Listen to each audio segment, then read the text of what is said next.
Morning students, how are you. आज हम वही लेसन करेंगे, सेकंड पार्ट देखेंगे फ्रेंच रेवोल्यूशन का, लेसन नंबर 5 हिस्ट्री पार्ट का।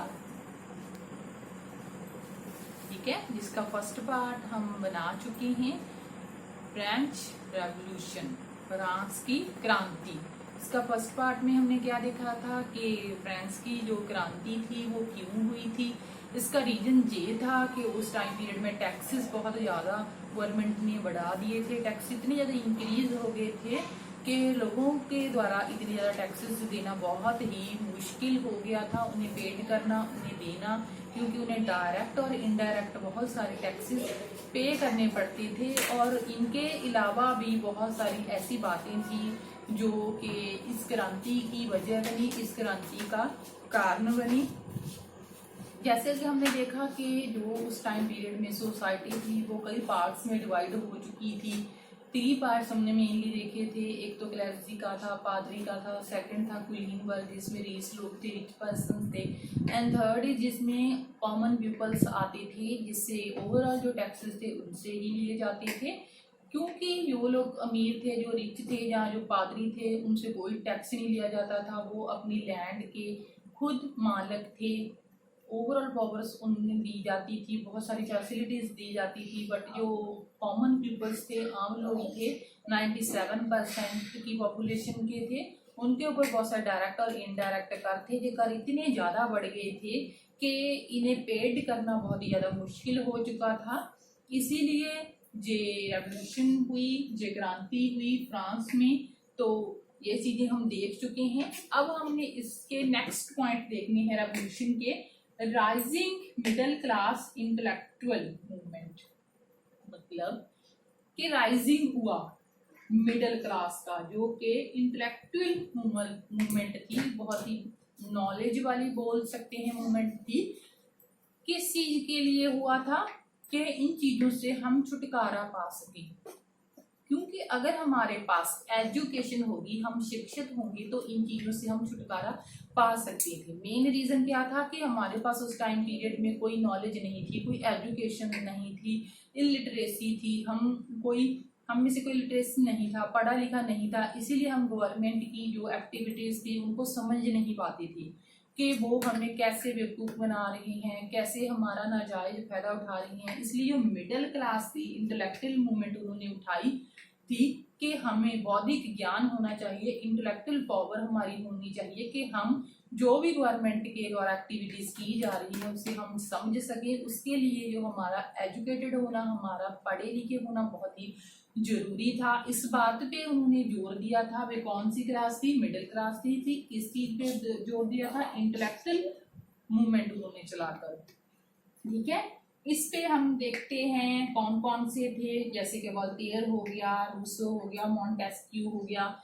ये तीनों ही विद्वान ऐसे थे जिन्होंने उस टाइम पीरियड में जितनी भी हमारे ऊपर जातियां हो रही थी, जुल्म हो रहे थे, जितनी भी हम स्ट्रगल का सामना कर रहे थे, उनसे लोगों को रूबरू कराया, जानू कराया, परिचय कराया। क्योंकि ये पढ़े लिखे थे, लिख सकते थे, अंडरस्टैंड कर सकते थे, बात को समझ सकते थे। इसलिए इन तीनों ने ही अपने एसेस में, अपनी बुक्स में, अपने पैम्फलेट्स में यही बातें लिखी थी कि हमें सरकार के प्रति जागरूक होना चाहिए, हमें स्टडी चाहिए। क्योंकि ये जो उस टाइम पीरियड की गवर्नमेंट है, हमारे ऊपर थोपे जा रहे हैं वो लॉज जो हमारे हक में नहीं है। इसलिए उन्होंने बताया कि जो गवर्नमेंट है वो क्या कर रही है, कैसे हमें बेवकूफ़ बना रही है, कैसे हमारे ऊपर जुल्म कर रही है। तो इस चीज ने क्या किया, लोग पहले ही बहुत ज़्यादा भड़क चुके थे, टैक्सेस बहुत ज़्यादा इंक्रीज हो चुके थे। इस चीज ने, जैसे हम कहते हैं कि बल्टी के ऊपर तेल का काम किया, कि पहले ही बहुत ज़्यादा गुस्सा था, उसे और भड़काया गया। ये हमारे बेनिफिट में ही था, हमारे पक्ष में ही था। इसीलिए लोगों के मन में क्रांति की भावना, रेवोल्यूशन की भावना और भी ज़्यादा बढ़ गई थी। इस रेवोल्यूशन की बात कर रहे हैं, फ्रेंच की बात कर रहे हैं, फ्रांस की रेवोल्यूशन की, फ्रांस की क्रांति की। अब देखते हैं बिगिनिंग ऑफ द इवोल्यूशन 1789। मतलब कि जब बिगिनिंग हुई इस क्रांति की, जब शुरुआत हुई तो क्या हुआ लुईस 16 ने जब देखा कि लोग बहुत ही ज़्यादा भड़क चुके हैं टैक्सेस के बढ़ने की वजह से, और उनका क्या था, वो इकोनॉमिक स्टेटस बहुत ही खराब था क्योंकि इतनी ज़्यादा वो युद्ध कर रहे थे, लगातार सेना युद्ध में लग चुकी थी, इसीलिए वो जितने भी सैनिक थे उनकी पे देने के लिए उनके जो मतलब और भी खर्चे लगा सकते हैं, आर्मी का खर्चा हो गया या महल के लिए, जो भी महल में जितने भी लोग काम करते थे उनकी सैलरी के लिए इनकम चाहिए थी, इसलिए उन्होंने टैक्सेस बहुत ज़्यादा बढ़ा दिए थे। पर जो हालात थी उस टाइम पीरियड के गवर्नमेंट की बहुत ही ज़्यादा बिगड़ चुकी थी कि इतने ज़्यादा टैक्सेस को इंक्रीज करके भी वो सही नहीं हो सकती थी। इसीलिए लुईस 16 ने 1789 में एक असेंबली बुलाई थी तीनों वर्ग को मिलाकर, जिनको हमने फर्स्ट वीडियो में पढ़ा था, जिसमें क्लर्जी थे, जिसमें पादरी थे, ठीक है, क्लर्जी थे, पादरी थे और रिच लोग थे, रिच पर्सन थे और कॉमन पर्सन थे। उस गवर्नमेंट की एक रीत थी कि तीनों वर्ग में से एक एक वोट ली जाती थी इलेक्शन के टाइम में। लुईस 16 ने इस प्रथा को चालू करते हुए जारी रखने के लिए लोगों से यही कहा था कि हर वर्ग से एक एक इलेक्शन में वोट ली जाएगी, कि एक एक मेंबर ही वोट देगा। बट जो थर्ड पार्ट था, थर्ड क्लास थी, वो उस टाइम पीरियड बहुत ही भड़क चुकी थी, बहुत ही ज़्यादा गुस्से में थी टैक्सेस के इंक्रीज होने की वजह से। इसीलिए लोगों ने मना कर दिया था, उन्होंने कह दिया था कि हर वर्ग के, हर कैटेगरी के, हर क्लास के हर एक मेंबर को पार्टिसिपेट करने दिया जाए, इलेक्शन में वोट का राइट दिया जाए। तो इनकी पॉपुलेशन तो बहुत ही ज़्यादा थी, इसलिए इनके हित में था। इसलिए जो किंग था लुईस 16 वो भी डर गया था कि अगर सबको वोट का अधिकार हो गया, इलेक्शन का अधिकार हो गया, तो ये जीत जाएंगे, तो क्रांति आ जाएगी। इसीलिए उन्हें लोगों को दबाने के लिए और असेंबलीज करनी शुरू कर दी। और बट लोगों का गुस्सा बहुत ही ज़्यादा भड़क चुका था, इसीलिए लुईस 16 ने आर्मी को बुलाया, सेना को बुलाया, लोगों को पकड़ा गया और जेल में डाला गया।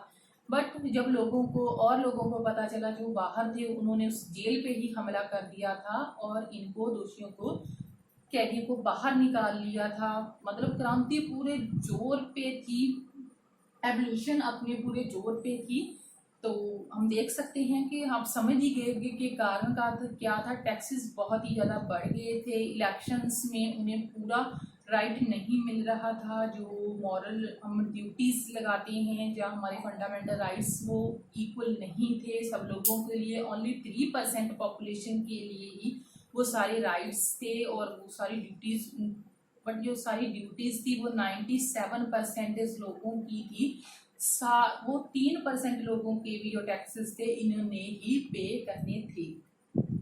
जैसे कि जैकोबिन्स, ठीक है, जैकोबिन्स मतलब उस टाइम पीरियड में एक क्लब था जो कि बहुत ही आम पीपल का था, आम लोगों का था, जिसमें थर्ड कैटेगरी शामिल होती थी। यहाँ पे भी वो लोग अपनी राजनीतिक मामलों पे बातें करते थे कि कैसे हमने क्रांति में हिस्सा लेना है, गवर्नमेंट के थ्रू कैसे एक्शंस लेने हैं, हमारा नेक्स्ट जो स्टेप होगा वो क्या होगा, क्या करना है, क्या नहीं करना, कैसे करना।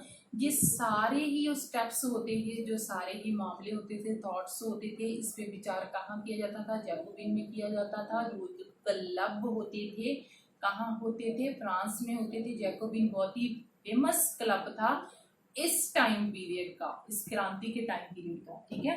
अब हम देखते हैं रोल ऑफ द वुमेन।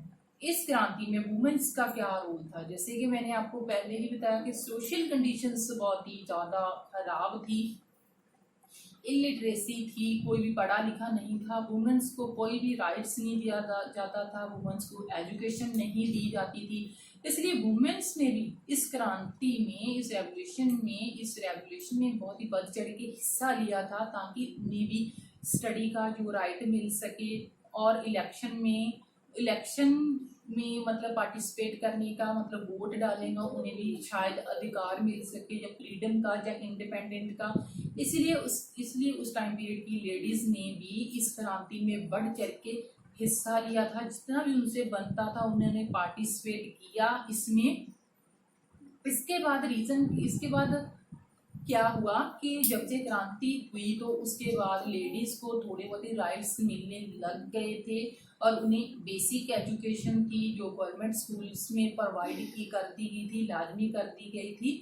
ठीक है, एवरीडे लाइफ मतलब इस हम क्रांति के बाद देखें कि एवरीडे की हर रोज की लाइफ क्या थी, जिंदगी क्या थी। जैसे कि हमने पहले ही देखा कि रीजन तो बार बार बताने की यूथ में आप अंडरस्टैंड कर गए होंगे, इंटेलिजेंट हो आप सब। ठीक है, तो अब बात करते हैं कि जब ये क्रांति हुई 10 साल तक इतना लॉन्ग टाइम पीरियड संघर्ष हुआ, स्ट्रगल हुआ, तो उसके मतलब बेसिक तौर पे ही हम ये अंदाजा लगा सकते हैं कि उनके बेनिफिट तो हमें हुए ही होंगे। फर्स्ट ये हुआ कि जो लोगों के ऊपर इतनी ज़्यादा टैक्सेस थे डायरेक्ट और इनडायरेक्ट वो ख़त्म हो गए थे। क्लैजी थे, जो पादरी थे जिनका चर्च के ऊपर पूरा अधिकार था, वो ख़त्म कर दिया गया था। उनके पास जो लैंड थी, जो भूमि थी, उससे भी वापस ले लिया गया था। उसके ऊपर अब किसका अधिकार था? ओनली चर्च का, मतलब चर्च के पास वो सारी लैंड चली गई थी, सारी भूमि चली गई थी। ठीक है, और लेडीज को भी बेसिक नॉलेज देनी शुरू कर दी गई थी और सब लोगों के लिए ड्यूटीज और लॉज और कानून्स मतलब एक से बना दिए गए थे। ऐसा नहीं था कि अगर कोई लोअर क्लास से संबंध रखता है तो उसके लिए कोई भी उनकी ड्यूटी नहीं है, जहाँ उनका कोई राइट नहीं है। सबके लिए इक्वल राइट और इक्वल ड्यूटीज बना दी गई थी और डेमोक्रेसी गवर्नमेंट लागू कर दी गई थी, जो लोगों के बीच में से ही बनाई जाती है, लोगों के लिए, लोगों के द्वारा बनाई जाती है। मतलब हमसे ही प्रतिनिधि चुने जाते हैं, हमारे लिए ही चुने जाते हैं, हमारे बीच से ही चुने जाते हैं, जिन्होंने हमारे ही काम करने होते हैं। इसे हम किसके थ्रू चुनते हैं? इलेक्शंस के थ्रू चलते हैं। अब कौन सी जो हमारी मतलब इंडिया में बोल सकते हैं कौन सी गवर्नमेंट चल रही है? डेमोक्रेसी गवर्नमेंट चल रही है। अब आप समझ ही गए होंगे कि हमें इस टाइम पीरियड में आने के लिए कितनी स्ट्रगल्स का सामना करना पड़ा। इसके बाद ही भी हमने एक ऐसा ही और लेसन करना है। ठीक है, आज हमने क्या किया? द फ्रेंच रेवोल्यूशन के बारे में हमने देखा, फ्रांस की क्रांति के बारे में देखा, जिसमें हमने फर्स्ट वीडियो देख चुके हैं। राइजिंग मिडिल क्लास का हुआ था, जो बहुत ही इंटेलेक्चुअल मूवमेंट थी, बौद्धिक तौर पे जिनका बहुत ही विकास हो चुका था, जो स्टडी को प्रेफर करते थे, स्टडी को मेनली बताते थे। उनमें वॉल्टेयर हो गया, रूसो हो गया, मॉन्टेस्क्यू हो गया। बिगिनिंग ऑफ द रेवोल्यूशन मतलब शुरुआत की कब हुई इस क्रांति की? 1789 में हुई थी। जैकोबिन्स होते थे, क्लब होते थे, जहाँ पे थर्ड कैटेगरी के लोग अपने सारी राजनीति के मामलों पे बात करते थे कि क्या स्टेप उठाना है। रोल ऑफ द वुमेन ने बहुत ज़्यादा बढ़ चढ़ के हिस्सा लिया था। एवरीडे लाइफ क्या हुई थी? डेमोक्रेसी लागू हो गई थी, टैक्सेस उनके खत्म कर दिए गए थे, जो पे टू द चर्च, पे टू द स्टेट करने होते थे वो खत्म हो गए थे। सबके लिए इक्वल राइट्स और इक्वल ड्यूटीज हो गई थी। आई होप आपको लेसन समझ आ गया होगा। Thank you, have a nice day.